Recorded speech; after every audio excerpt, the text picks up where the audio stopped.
The Standout Artist Podcast, showcasing the most unique and innovative musicians of Austin, Texas. Brought to you by entrepreneur and professional drummer Andy Jeffs. Stay tuned and stand out.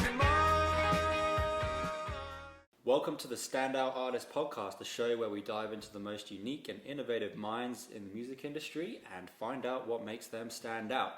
Today I have an absolutely incredible session drummer on the podcast, Mike Davila, otherwise known as the drummer of tomorrow.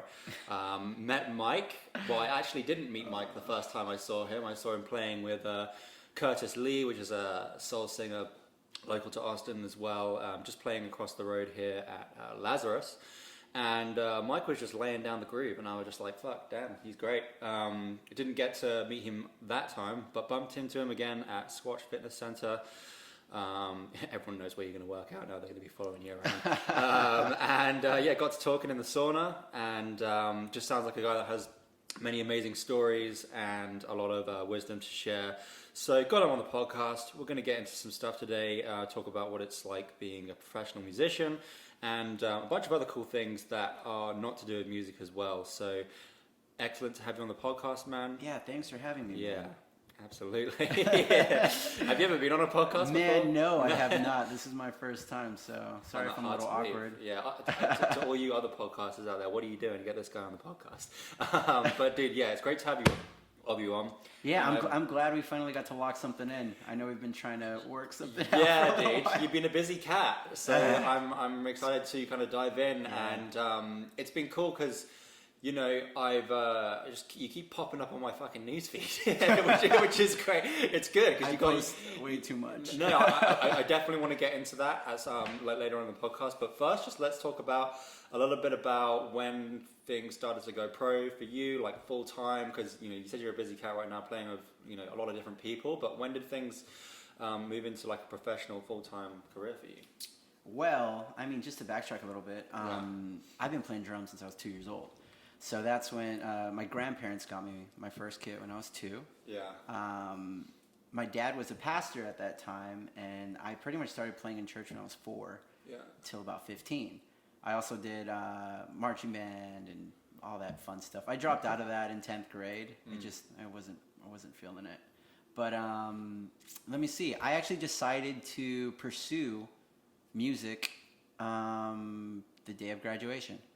So what's that? That's high school graduation? 2009, yeah. So pretty much what happened was my dad asked me, what are you going to do? Yeah. And I said, well, I've been playing drums my whole life. And he said, well, you better get really good at it because it's not looking too good for you right now.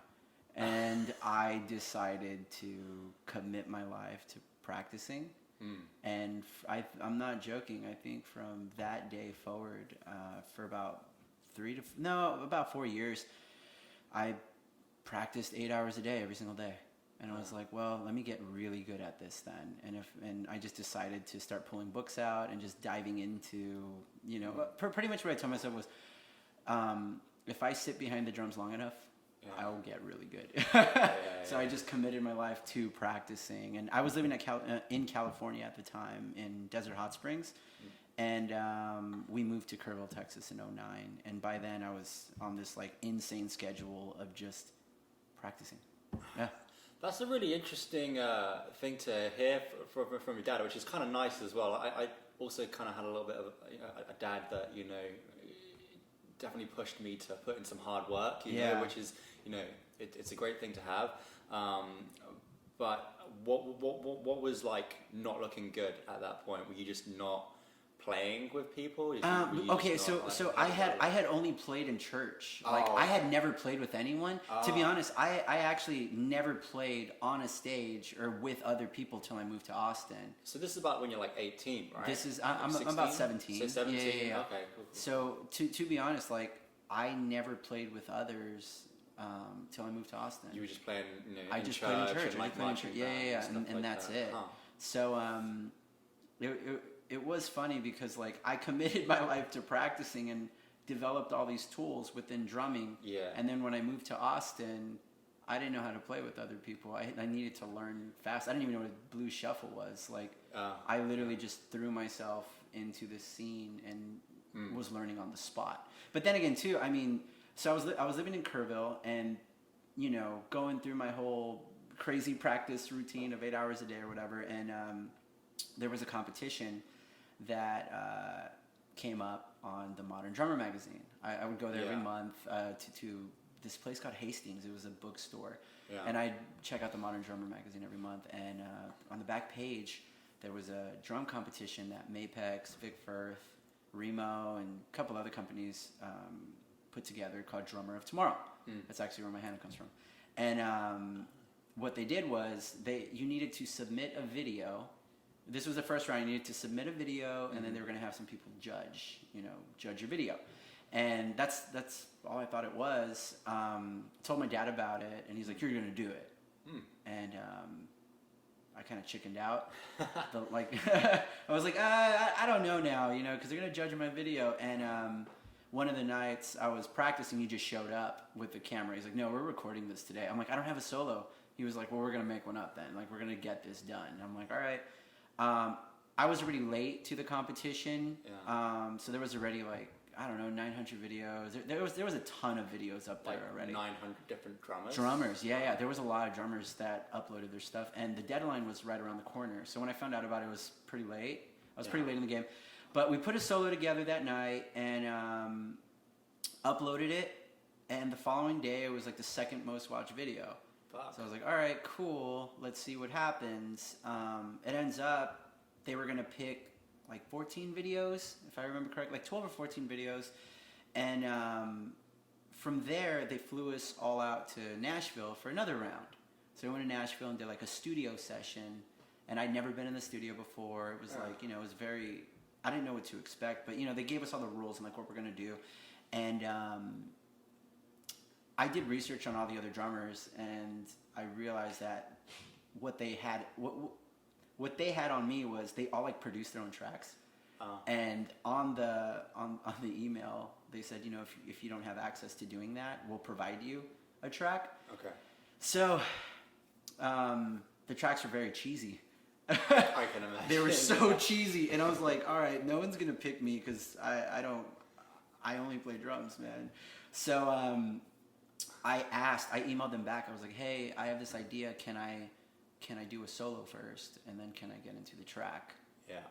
And they said, yeah, totally. You can do whatever you want. And I was like, all right, cool. So I planned out this because I knew, because when we went into the studio, they were gonna have a production crew, so we're making now a pro video. Yeah. And I'm like, well, if I do a solo, it'll make people watch the cheesy part later. Yeah. So I did that. I was the only person to do that. So I got picked on that next round because of that choice. From there, we went to a drum festival to play, and how many people at that drum festival, by the way? Because I actually did a bit of research, and I did take a look at some of those competition videos. Yeah. Oh, okay. Yeah. So I'm glad we got onto this. So we went to okay. So after, I'm trying to remember. This was so long ago. How old were you here? Because you said you started going in at 17. And then how? The competition, all that stuff happened when I was 19. It's 2 years. Yeah. So, what a crazy ride. Yeah. So the second round, there was about I don't even know, 12 of us. When we went to the drum festival, there was 8 of us. But they divided us up. So they sent 4 to Seattle and they sent 4 to Florida. And then they were going to pick 2 winners in Florida and 2 winners in Seattle. Yeah. That would make the top 4. Yeah. It was my worst performance, but they somehow picked me, and with another guy. And then from there, we played the NAMM show. Yeah. And that was really cool. That was in 2012. Which is a really big, it's one of the biggest drum festivals. Oh, I mean, it's the biggest music convention ever. Okay, it's not just for drums. It's huge. Do you still go to that at all? I haven't been in a while. Okay, yeah. I'll go every now and then. Yeah. I don't really make efforts for that. No. But at that time it was really cool. We Mapex threw this huge party, and we had the competition there. Yeah. was a great turnout. That night, I ended up winning. And and with that one, we played with a live band. So Wilfredo Reyes Jr., who's the drummer for Chicago, kind of put the band together. And if I remember correctly, we may have had a little rehearsal before the show. But yeah, so with this one, I did a drum solo, and then we went into a live band and did that whole performance. I ended up winning that night, and I thought I won the whole thing then, but then they told me that it had been going around in different countries, and that now I had like 3 months to prepare to fly to Germany to play against like China, Japan, just like all these other, like Australia, and like just all these other countries. So I ended up flying to Germany to represent the U.S. and played against all these other really badass drummers. To be honest, they were all the winners, and I ended up winning that one too. And then when that happened, I got back to Kerrville, Texas, because that's where I was living at the time, and I went straight to the practice room because that's what I did. I practiced that's all I cared about at that time. Went back to the practice room, and a buddy of mine came in, and he's like, "What are you doing?" And I said, "I'm practicing." He's like, "For what?" And I said, "Well, that's what I do." He's like, "Well, you already practiced and you already won. Like, you got to do something else." And I'm like what? He's like, "Well, why don't you move? Why don't you go to a city now?" I'm like, "Go play and go like figure this out." And it just hit me. I was like, "Oh shit, I gotta leave." So I left like a month or two later. I just came to Austin. It was between Austin and Nashville, but Austin was closer. So I was like, let me come here and see what happens. So really, the competition just gave me the confidence I needed to just give this a shot and see if I could, be a working musician. Because even then, I never used the competition or any of my endorsements or any of that stuff to ever get a gig. I've never used any of that shit. I was gonna ask about that. I always just wanted my playing to be to speak.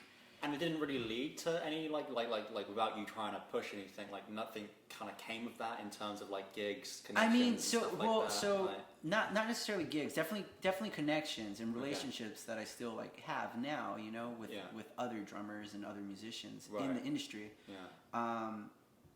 But also too, Mapex did send me to Musicians Institute. So you went to that, so I got some free schooling out of it. Cool. But when I went out there, this was after everything. Obviously, I got all the endorsements. I got custom drum sets and all this really cool stuff. But they sent me to Musicians Institute, and I took a lesson with one of the drum instructors there. And this is when I was kind of going through the whole transition of going to Austin or and being in Hollywood at that time. I didn't know what to do. And he asked me, he's like, "Hey, I saw your videos and all this stuff, and you're a great player." He's like, "Do you have gigs lined up in Austin?" And I said, "Yeah, they're waiting for me, but I'm out here." And he's like, he told me to leave. He literally was like, "You don't need to be here. Go learn on stage. Go play with people." And I got a plane ticket that night, and I went back. I said, "All right, well, I'm leaving." So I didn't even. I think I was there. Props to that guy, man. I was maybe there for 2 weeks. And got the plane ticket. Even though at that time I didn't really even have the money for it, but I did have work lined up here, so I got back and I've had a gig since I've been here. So. Fuck yeah, man. Day of. That's good. I've been working since the day of. Yeah. I have mad respect for that guy that told you to go back because, it's just what the fuck are you doing in school? You've already got it. I mean, I was just, I didn't. I don't know. I mean, how does this work? Is there a right way? There's no book you read on how to make it in this industry, and what even is that? I mean, the way I look at it right now is all my bills are paid. I'm living a comfortable life, and it feels good to be in that position, knowing that I just play drums. And obviously, I got into some other outlets as well, which we can also talk about, photography and video and all that stuff. But yeah, I don't know. It's been a cool journey here in Austin, man. I love it for real. No. That's cool. Yeah, I definitely want to get into a bunch of these like other little side corners, but I want to just touch on the whole competition because that's like a huge accomplishment, really. You outperformed like seems like thousands of drummers, right? Like there's a lot. I don't know the numbers, but there was a lot. Yeah. What do you think was the reason that you won that competition above anyone else? Do you think it was just more time behind the kit, or was it someone else?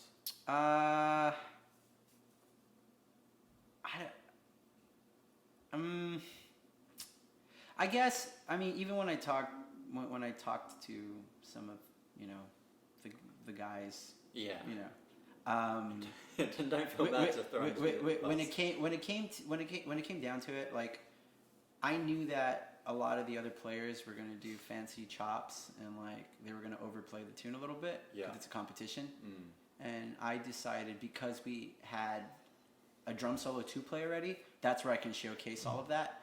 And then when it came to the tune, I didn't do anything at all. I only played the tune. Super smart. So that was kind of like my whole approach to it. I was like, I'm not going to show off on the tune. We're opening up with the drum solo. Let me do that in there. And then when it came to the tune, let me just not focus on anything fancy at all. That's really, really smart. So did no one else do a solo before that thing you said? Like, so on that last round, everyone did a solo too. Okay, but it was one of those things where it's like, everyone did the solo, but then on the tune too, like they were doing some really cool ass shit. You know, they were doing some really cool stuff, and I just decided to not do any of that. I just held back and just and that's what they told me. They said it's because you did that. Yeah, man, and that's the way to win. I think in a lot of different settings, like especially like I found in the open jam scene where everyone is going there pretty much to like put their everything that they have forward, kind of thing. I think the way to quote unquote win in those settings is to be the person that holds back the most, and just knowing when to out, but also too, it's like knowing when to kind of unleash, like when they give when they. The way I used to play, especially when I moved to Austin, like I just played so many notes on every single gig, and I'm pretty sure a lot of people didn't like my playing at that time. But through time, you just kind of grow a little bit, and you know when to kind of like let loose and when not to. And sometimes someone else is saying something, and you just need to shut up and just kind of like give them a platform to like enhance what they're saying, So and a lot of it came from like back in the day. I was playing the drums and I was playing more for me. And nowadays, like even before I play, like I set intentions and stuff. Like I don't want to be playing for me. Like what do I want to give out? You know what I mean? What do I want people to feel? And if someone's saying something, I want to go with them, and give them a platform to really get their point across, and not focus on like, the latest lick I've been working on. And that's why I don't even practice any of that stuff anymore, to be honest. I don't practice licks or any of that, because then I feel like I'll be in a position where I want to showcase those things, and I'm not playing the music anymore, and I don't want to step on other people. Yeah, it's a really great point. I mean, we learn all these like kind of cool things, and then we never end up using them, or we do end up using them and no one cares or gets or it's just kind of like you're just stepping all over everything, and I don't know, that's just kind of been my approach to everything, and it seems to work, because my phone keeps ringing, so I'm like, all right, cool. And then even other people who like allow me to open up, like I recently started playing with David Grissom, who's an Austin legend. And I mean, that dude's such a badass. But when he got me on board, he just gave me all the freedom. He just trusted that I would make the right musical choices, in the setting, and it's worked out, and I feel free. But also too, like I also feel like I'm not stepping on everyone. I'm really just like trying to be aware, listen, and how can I enhance everything, and you know what I mean. But also bring my flair as well. So, it's I don't know. No, I get no. It's super interesting. It's weird. It's hard to explain, man. It is. But how do you do you think it's just over time you kind of like you develop more of an awareness? Or is there anything else that you do to I realized when, you know, I think my playing, I'll say like leveled up. And when I say leveled up, I mean like awareness and like listening to others a little more deeply on what they have to say, and being very cautious about what I say as well on the drums. Came from just like working on myself and like running, you know, like yesterday's show. I feel like I wouldn't have played the way I did if I didn't go on like my 7-mile run and just like really, you know, worked on my inner self. Because then when I showed up on stage now, I felt like my awareness was so high, I was able to really listen and kind of see what I was able to add to like to David's solo and to Sean's solo. You know what I mean? Totally. So I think like all these other little outlets that I have leveled up my playing, leveled up my awareness, I'll say. Let's talk more about that, man, because I know that fitness is a big thing for you. Yeah. I've seen videos of you in the studio doing push-ups and stuff like that. So Trying to kill time. No, I just like, talk about how fitness plays into it and this whole inner game that you're talking about, because I think that's something that not many people talk about. Yeah, I mean, the whole fitness thing's pretty, I mean, it's definitely been a crazy journey. I've never been into fitness. I've never like even, you know, I post about my running a lot and stuff on my stories. Yeah. I've never been a runner. I've never been into any of this stuff. I failed PE because I refused to run. I was like, I'm not going to do this. This is dumb. I don't care for this.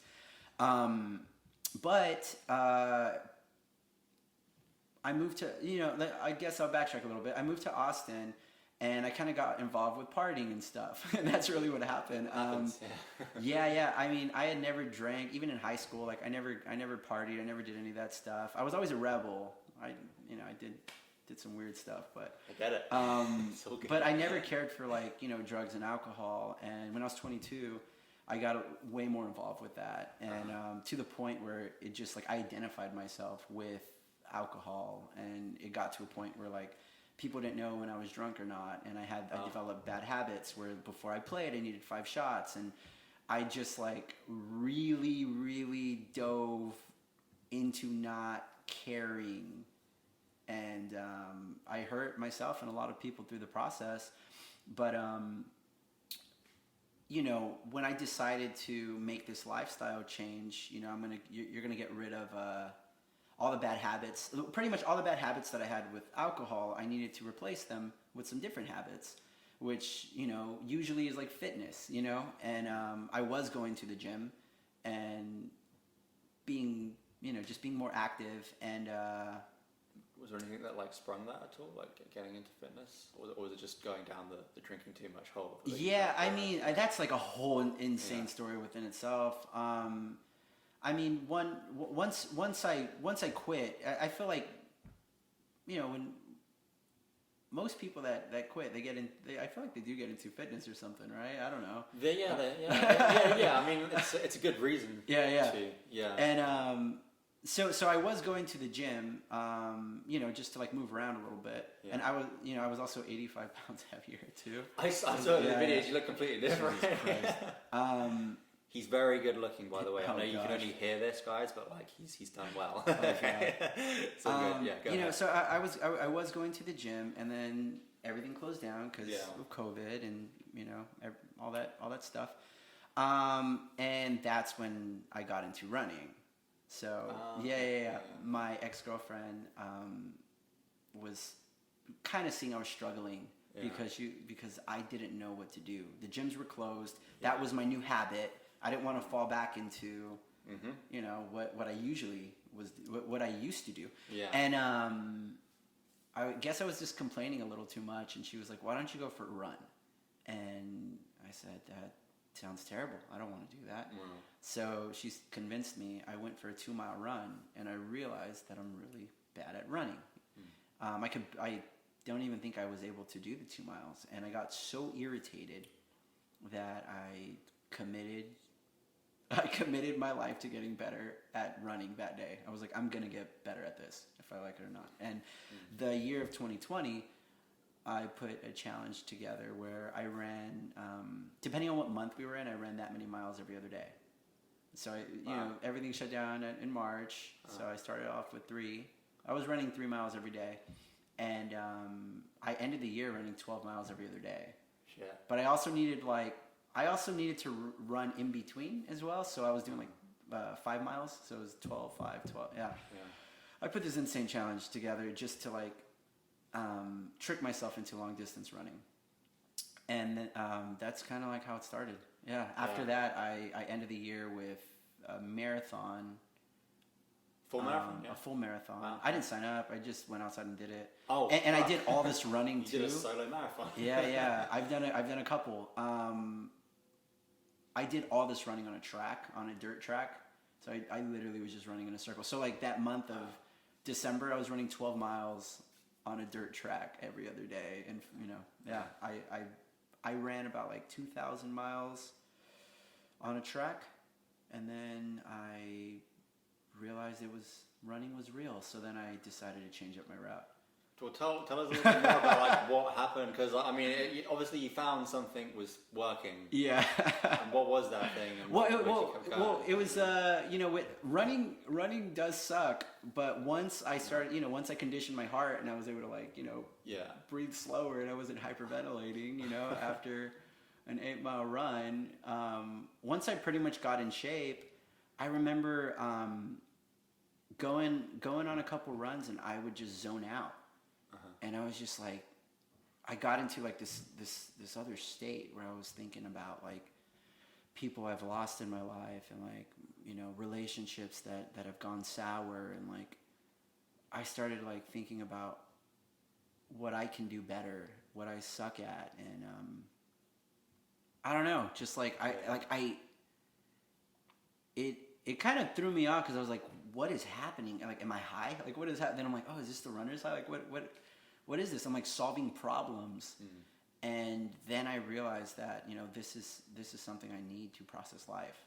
And that's why I do it. And even now it's like, it's just allowed me to just process everything a little better. And I felt that probably, I didn't experience that till maybe like 6 months in, like maybe 5 or 6 months when I actually got in shape. My heart got in shape. Is when I started to experience like these like really epic meditations, and I was like solving life problems, and it just, that's kind of what kept me up. And also too, like the action of running is my promise to myself that I will never, go back to what I was doing. So that's kind of it. Like, today was my off day even, but I decided to go for a 7.5 mile run.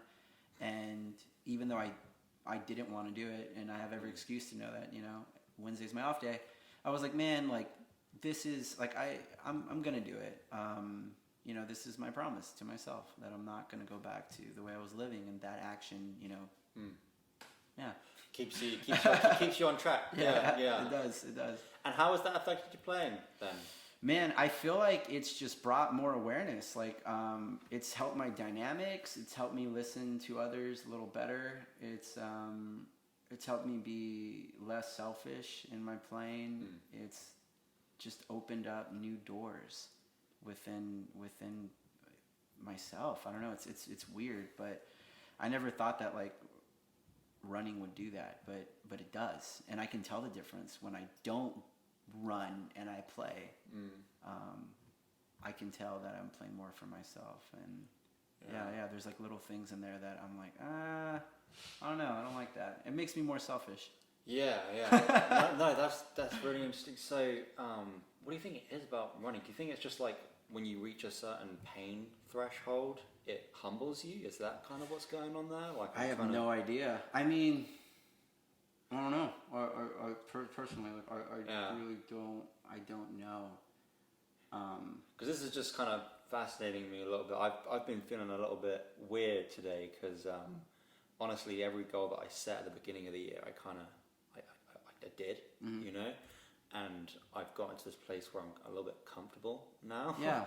And just you talking about this kind of voluntary pain that you put yourself through. Yeah. And like, I'm a really fit guy. Like I go to the gym, I work out, I eat really healthy. Like health has always been a big part of my life. So maybe I need to stop doing it maybe for health reasons and do it for like, I don't know, this meditative, self-awareness reason. Because I mean, I don't do it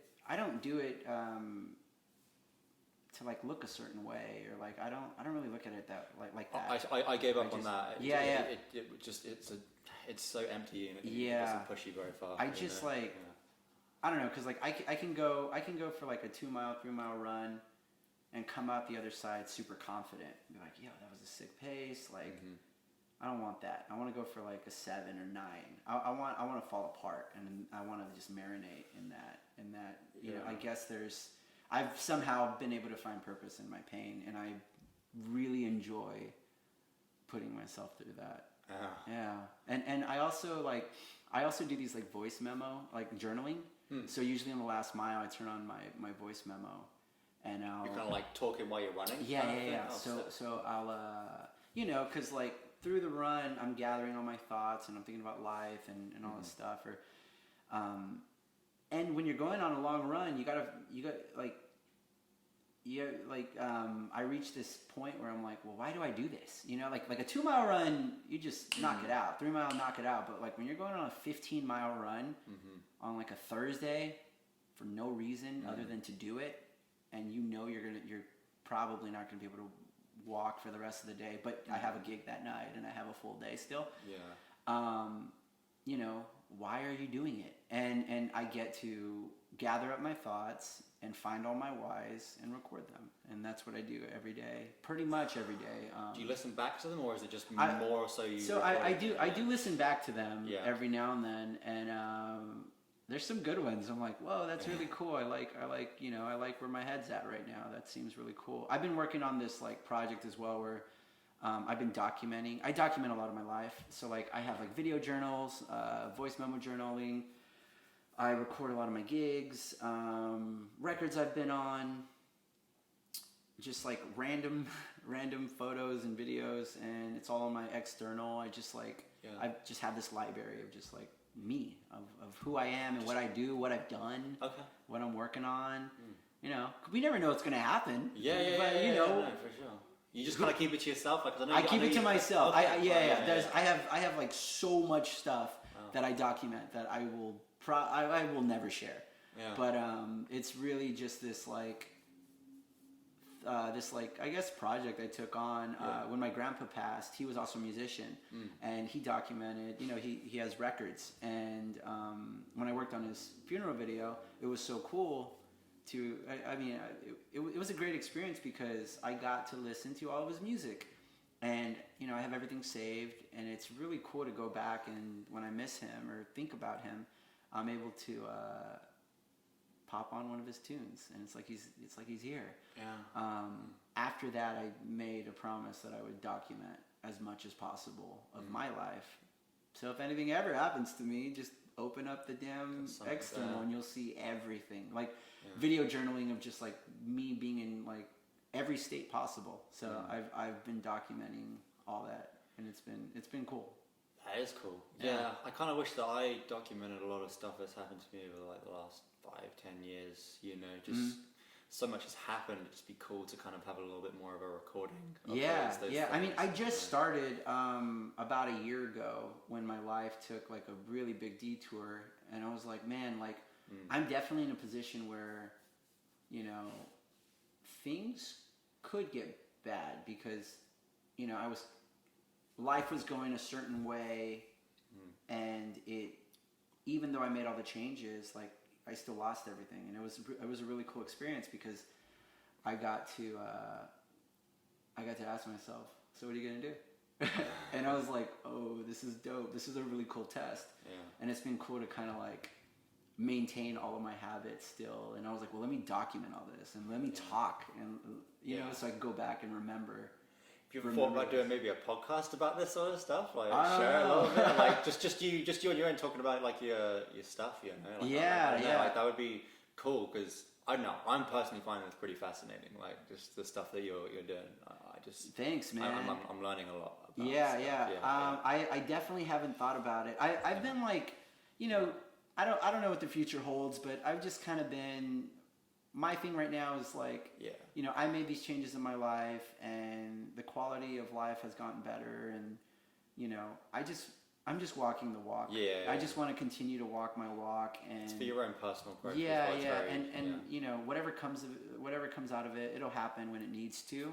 I don't want to force anything. I just want to continue to keep walking the walk. And you know, like I went through a phase too where I tried to get like a running coach, and he was giving me like all these like times to hit, and I was doing it, and I kind of started to not like running, and I was like, oh, this isn't why I do it.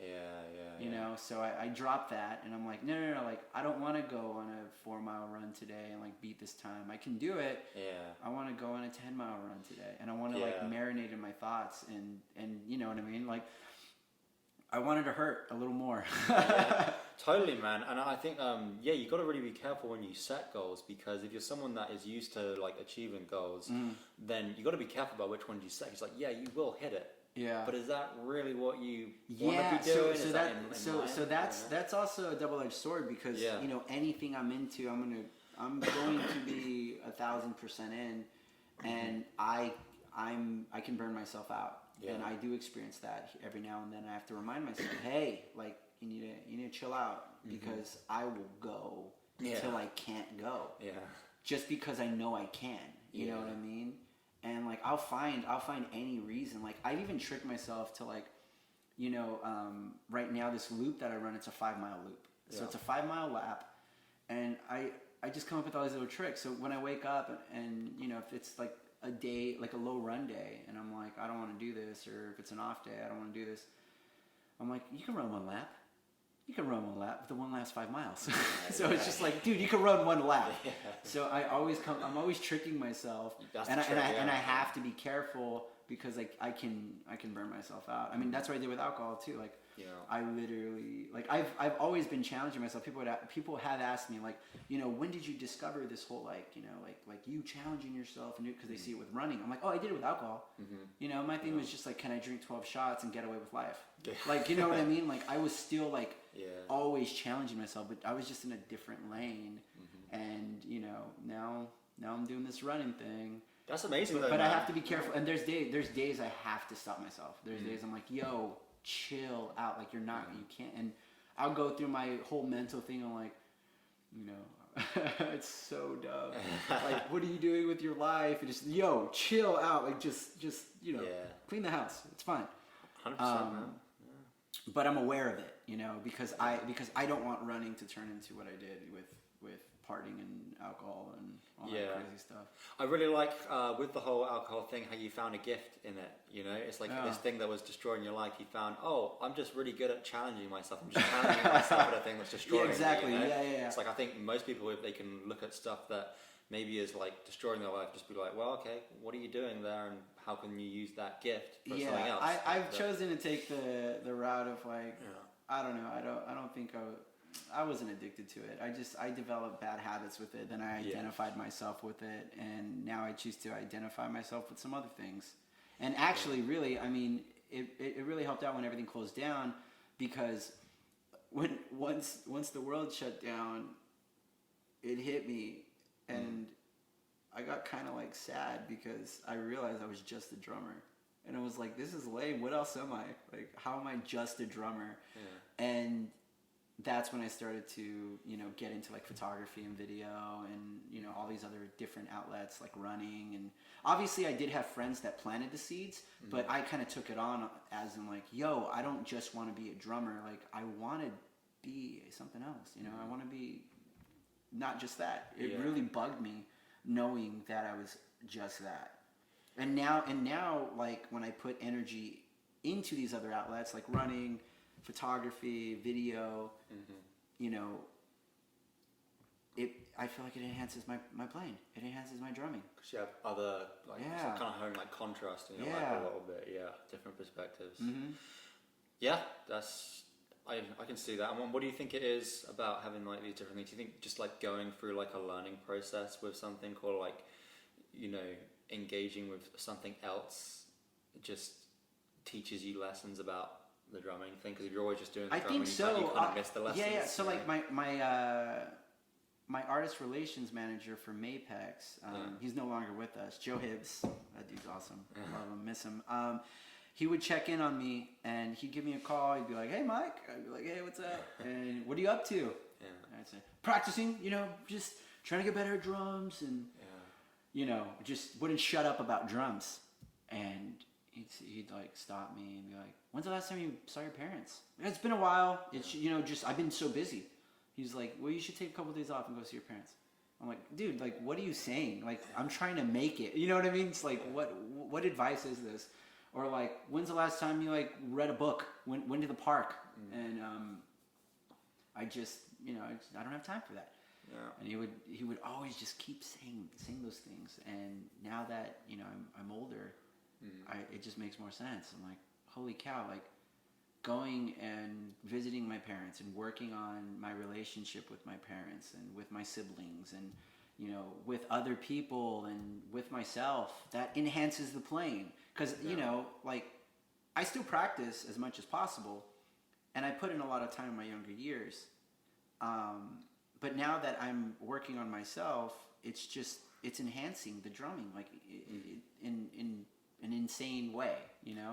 It's a really freeing thing to realize, because it's like, I know how it feels to feel like you have to always be practicing and then feel really bad when you're not practicing. Yeah. It's a really freeing feeling to be like, actually, if you worked on some other stuff, like maybe a business, side business, or a side hobby, or relationships, then this thing would get better. Yeah. And you'd also have this other thing in your life as well. It's pretty. Freeing thing. Right now my practice schedule is 5 minutes every day. Like, it's a part of my what morning, do you do? Let's talk about that. It's a part of my morning routine. So like, I have a full-on morning routine that I need to do every single morning. And it's like, wake up, make your bed, brush your teeth, meditate, get my coffee. Well, actually, drink water first. Drink 2 glasses of water. While my coffee's getting ready. After I meditate, I read, drink some coffee, then I practice drums for 5 minutes. What do you do in those 5 minutes? So those 5 minutes can be anything I want them to be, and so everything's based off of like getting better 1%. Yeah. So it's like and I have it written down. So for example, like the meditation, the 1% is like 3 minutes. The book reading is 1 page. The practice is 5 minutes. These are all 1%. So if I'm in a rush, I can do all that. It's like, dude, chill. You can read 1 page. You can practice for 5 minutes. Usually everything goes longer though. I'm not going to read just 1 page. I'm going to keep going. But it's set up for me not to fail. So even when I'm in a rush, I'm going to get it done. Even if I'm rushing through it, just the action of that.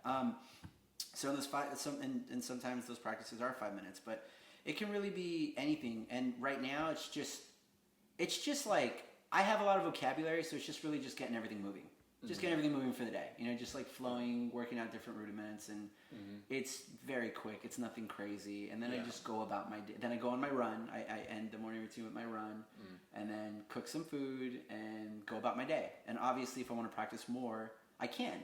And there are days I make that time to put in another 30 minutes, another hour or something. But at least I know I did my 1% for the day. Yeah. And even if you just do that 1% and all those things, by the end of the year, it adds up. Yeah.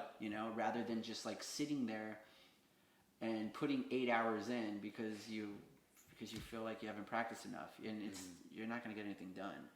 Yeah, the same with. That's at least my experience. That's what I've experienced. I don't know what other people what their experience is. Maybe they get way more done. I agree. I've had to learn to hold back myself, because I've always felt bad that I wasn't practicing enough. But I was like, you're practicing every day. Like, you're doing what you need to be doing. And it's hard to get your head around when everyone's always talking about the 10,000 hour rule or practicing 6 to 8 hours a day. There's a time and a place for that. But the long-term strategy is just 1% every single day. Just put in time. Just spend time with your instrument for a little bit. Just a little bit. Do one thing and make sure it's something that you're bad at. Yeah. Even Warren Buffett says it, and he's a billionaire. He's just like, just put your money in index funds, and you gradually. Time in the market always beats timing the market. So basically, what that means is the longer you stick to that consistent 1% progress, it's going to beat trying to do like, I don't know, 8 hours. 100%. Yeah. Once every 2 weeks. And that's where I'm at. I don't do 2-hour practices anymore, like any of that stuff. It's cool every now and then. You know, I've been in those. You know, I've had those days where you kind of zone out. Yeah. And that's really cool, and you're able to like, you know, dive into some books and stuff like that every now and then. I mean, it's been a minute. It's been a good while, but yeah, 5 minutes, man. Just put something. You know, just spend a little bit of time with it. Totally, man. I love that. All right, let's talk a little bit about social media. Because you know, I noticed that you post a lot, right? So much. And that's cool. Like I just love to learn a little bit more. Like, how has that helped you? Like, I guess, what's the purpose behind you posting, and has it helped you get bigger and better gigs? Like, Okay. Yeah. So Instagram, I look at Instagram is a business card. That's kind of the way I look at it. I want everyone to know that I'm always doing stuff. I'm always busy. I'm always, you know, I'm always working, which I am. Yeah. So, and then, you know, with that whole like document more of my life, like my own personal thing. I mean, I'm just gonna keep pressing play on my phone. I used to like bring my cameras out and like do a kind of a production thing. Yeah. And I realized that that's just too much time. Like, you know, we have iPhones. They'll get the point across. So you film everything on your iPhone? Right now I do everything on my iPhone. Oh. And they look good. So like, did you see the video on the bridge? I did. Yeah, that's an iPhone. That's an iPhone. Yeah, it's just an iPhone on a gimbal. Edition? Like, I have no idea. You have no idea. It's my buddies. That's great. It's awesome. Literally just an iPhone on a gimbal. And someone even commented, and they were asking me what mics I was using. Yeah. I'm like, it's nothing. It's just the iPhone. Yeah. Like, I really stopped caring about all that. It's just like, you know, let me just let people know I'm doing stuff. I'm busy. It's a business card. If you know, a lot of times when someone hits me up for something, I just send them that. I'm like, check this out. You let me know if you want to hire me. You know what I mean? When they ask to see my stuff, like, here, this is my business card. Yeah. And it's gotten me work. I mean, it got me work today too. Yeah. This dude hit me up for a studio session, and I sent it out. I sent out my Insta, and he's like, "Oh, I've actually been seeing you every week play with David Grissom and like all that." I'm like, "All right, cool." So, you know, I'm real big on just posting all the time. No, that's great. And actually, I come to think of it now, your style is really great of filming, because you're not like those drummers that, as you say, put in all this production work, and they've obviously really practiced what they're doing. They've got like these, you know. Oh yeah, and also too, it's like when you see that, it's just like, okay, so what take was that? Like 900, you know? I know what that's like when you have like all those cameras, but everything I'm posting is like in the moment, live show in the moment. Yeah. And it shows people you're busy, which I love. There are times where I forget that I press play. Yeah. You know, and then I realize that my phone is still recording. But yeah, I mean, yesterday I recorded like a 10-minute tune that we played, and I posted like 15 seconds. That's it. You know, I delete the whole video. Just delete it. Like, it's fine. Fair enough. Yeah. Got me a post, but I definitely like to post those cool moments, but really just to let other people know, like, I'm out here doing it, you know? Yeah. And it's been cool. So have you put any focus on like growing an audience, or is it more just for like people that are in your social circle? That's top of mind. That's really what it is. Yeah. Like the whole great. Like growing an audience thing. It's like, if people like what I do, they'll follow. If they don't, I really don't care. Yeah. Like I'm busy regardless. Like, social media doesn't pay my bills. Totally. Like what do those followers really do? Like, I haven't really known many people to get that many followers, and like it actually do something for like getting them better gigs. Yeah, I'm not sure how that works. I mean, I'm sure it's great, but like. No. Yeah, that hasn't been my approach. It's just to like let people know that I'm doing stuff in town, you know. And it has gotten me work, and that's great. You know, even not a ton of work, because just me being. I mean, I've been here for about 10 years, so like I get recommended from a lot of like, you know, keynote people in town. So the social media thing is really just for me. Like, it's you fun. Kind of enjoy it because it's the videography kind of thing, right? Even though it's on, you know, the iPhone or whatever, it's just like I really enjoy catching moments and posting them. You know, so it's fun. Like I never feel like it's I'm going out of my way to do it. Yeah. Ever. So, yeah, that's good. That's making me think about this podcast, because I've been really wanting to bring it to video just so I can have more engaging content online to share with people, because I really want to like use this as a platform for the Austin community to like everyone knows the musicians, but do they really know them? Like you know what I mean? Like to know like those musicians that you love, that you go see all the time. It's like, imagine if you could like learn a little bit more about them, like what we're doing right here. Like I imagine, you know, some people that know you but don't like, you know all these little things that you do, they're going to get some value from it. I'm sure that's a lot of people. Yeah. My circle's so small, man. But like, I think it's kind of pushing me. It's just like, I should probably just get the next iPhone and then just keep this iPhone that I have right now, have two angles, like one facing you, one facing me, and then just chop up a bunch of shit, put it on social media. It doesn't have to be an expensive cam. Yeah. Like, I think I'm just the iPhones they're doing great. Like who gives a shit? You know? Seriously. But that's awesome, so I the whole Instagram thing, I do that all for me. It's a lot of fun. I love to document those moments, and you know, my whole outlook is it's just a business card. And, you know, and check it out. It's definitely better than an actual business card, because whenever someone gives me one of those, I'm just like, this fucking thing. But then it's like all my posts are all like 15 seconds or like 30 seconds. They're all short. It's just like just enough to be like, oh, this dude could play. All right, cool. Yeah. Good stuff. Love it.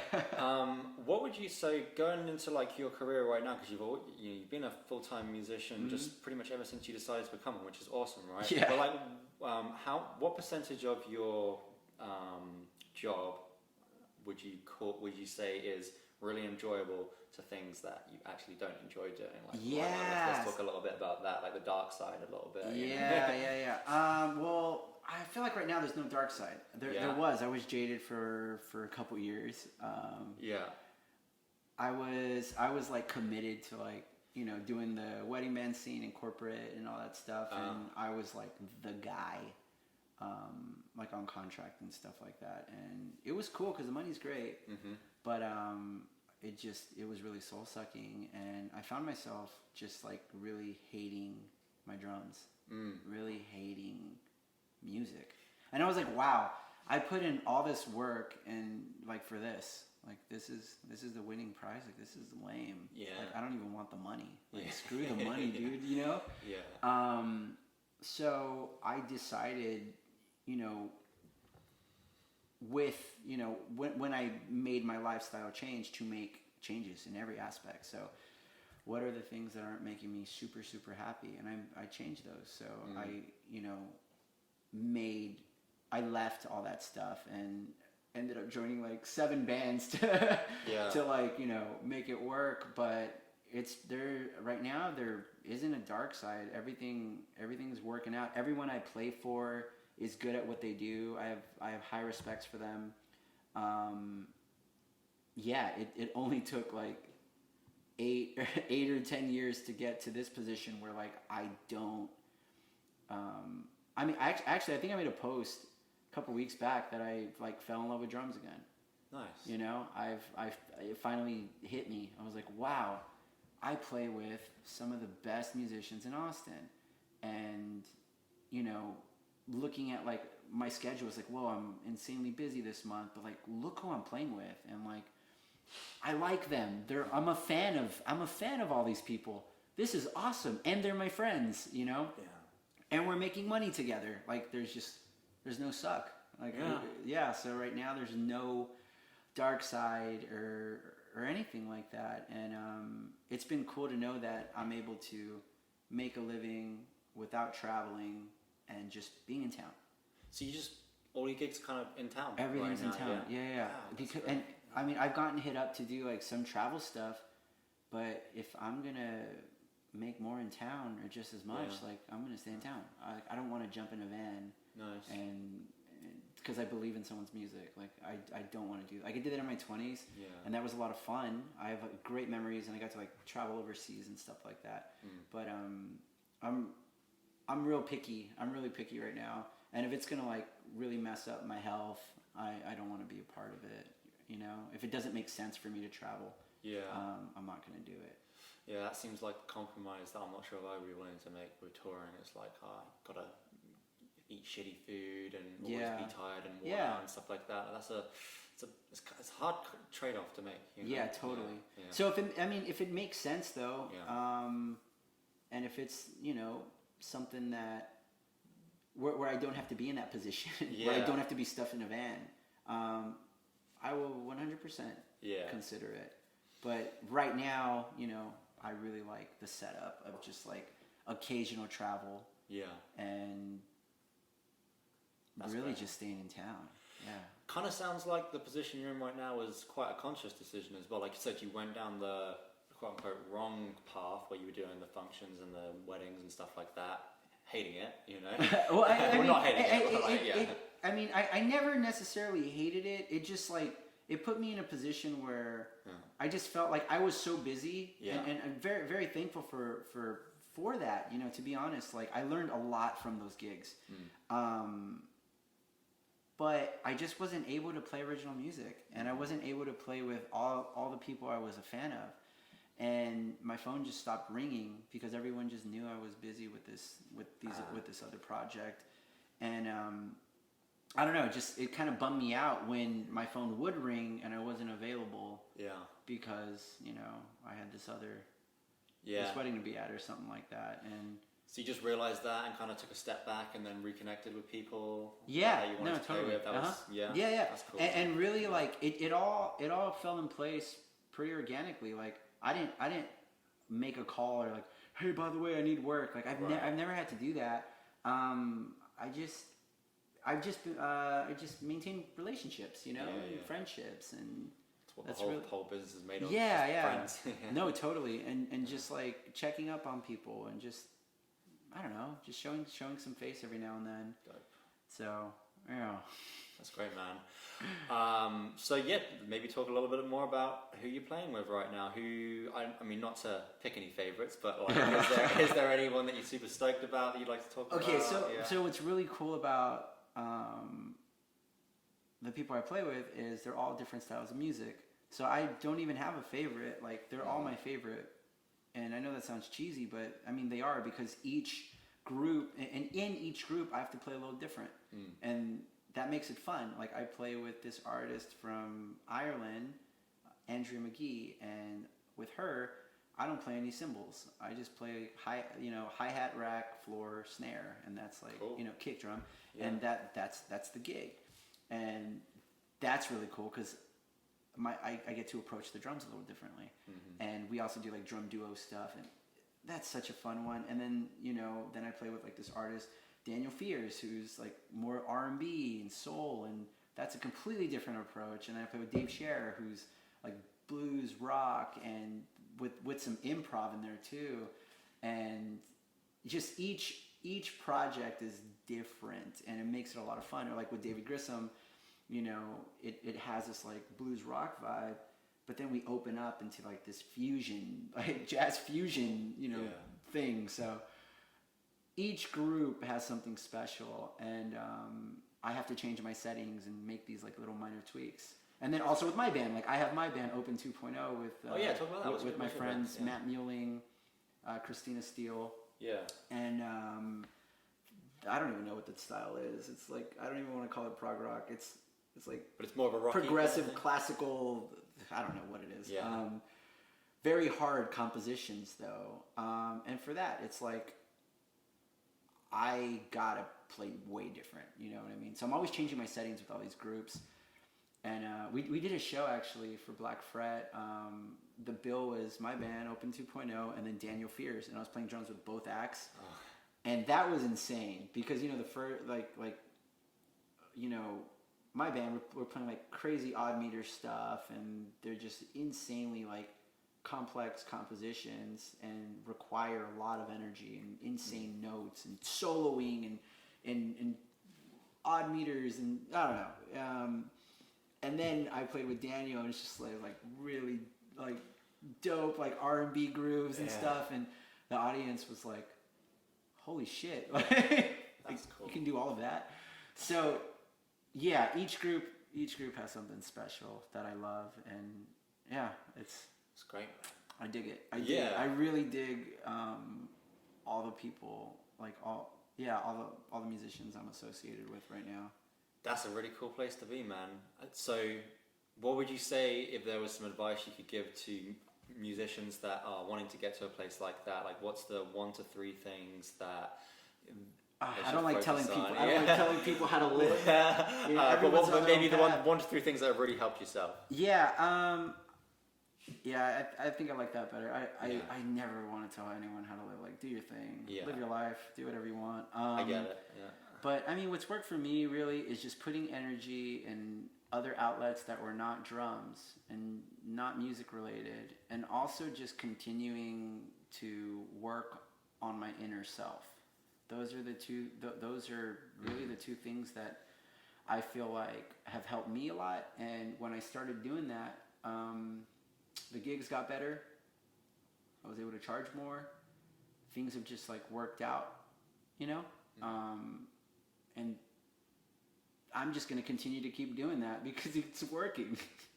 So that's really what has worked for me. I don't know if that will work for other people. Like, you know, I've had some people reach out to me and say like, hey man, like going out for, you know, a 10-mile run or 8-mile run. I'm like, okay, like, hey, hold up. Like, you know, like, hey, I'm trying to quit alcohol. I'm going to go run. I'm like, yo, hold up. Like, just because I'm doing it doesn't mean it's going to work for you. So I never want to preach any of that stuff. But, you know, I've just found what works for me, and I've built up, you know, to that. Yeah. 100%. Well, I am not saying go run and your life will get better, or like, you know, go pick up a random hobby, and I don't know. This is just work for me, and I think everyone love could, it. you know, work on themselves a little bit more. Like I say, they don't have to do running, but something in your life that really does help you reflect and grow. Yeah, and, like, push definitely yourself, you know? reflect. Yeah, like, and that the running thing allows me to do that. It allows me to reflect and really just like dive into who I am, what I'm doing, what I can do better. Yeah. And really another cool thing it does for me is I get to think about all the people I've lost. So every day when I'm out there running, like I think about, you know, my grandparents and just everybody. And the days I don't run, I get a little bummed out because like those are the days I didn't think about them, because when I'm out running, I do think about everyone I've lost, like everybody. And I feel like I'm like kind of spending time with them a little bit and just kind of like putting out that good energy and just like, yay, I didn't forget about you, I promise. You know, I didn't forget about you. Yeah, so you running, it's not just about you, it's about, you know, showing love and connecting with people that are important to you, whether they're here in the physical or not. Totally. And, you know, there's also been times where I've had like friends going through some stuff, or, you know, family going through some stuff, and when I'm out there, I'm just like, I'm thinking about them and just like putting out, you know, like just putting out good thoughts. Yeah. And if that does anything or not, I personally don't care. Yeah. But it makes me feel better, and it allows me to think of others, you know, and if it allows that, then, you know, I'm for it, you know. Dope, man. This has been like, this is the exact talk that I needed. I really appreciate you coming on and sharing. I think this is super valuable, not just for me, but I think anyone that listens to this. So yeah, I really appreciate you sharing your insights. Yeah, thanks for having me, man. Yeah, absolutely. So what do we have to look forward with Mike Davila? Where can people see you play? Where can people follow you? All that jazz. What's going on in your world? I mean, my schedule is always changing, but there are two shows that are very consistent, and that's Monday at Seaboys with Andrea McGee at 6:30 It's the Irish one, huh? Yeah, and then David Grissom 6 p.m. on Tuesdays, 6 to 7:30 at Saxon Pub. Those are the two that are super, super consistent. I also play at church on Sundays if you want to come to church. Hell yeah, brother. I'm at Life Austin at 310. Yeah, those, but yeah, the Monday and Tuesday are super consistent, and throughout the weekend, like, I'll promote things every now and then, but like, everything's always moving around, and like, last minute things come up. So, I usually try to promote, you know, the bigger shows when I can, which actually, we do have this month. We're playing the 04 Center, when is it? Oh, September 30th, okay. The 04 Center, with Andrea McGee and Dave Scher. They're both releasing music. Wow. Andrew's releasing an album, and Dave is releasing an EP, and I'll be playing drums with both of them that night. And I might be running video too, so I'll be doing a lot of that. Like, you'll be filming the whole band kind of thing? I'll be filming everything and playing. This guy does not stop. Yeah.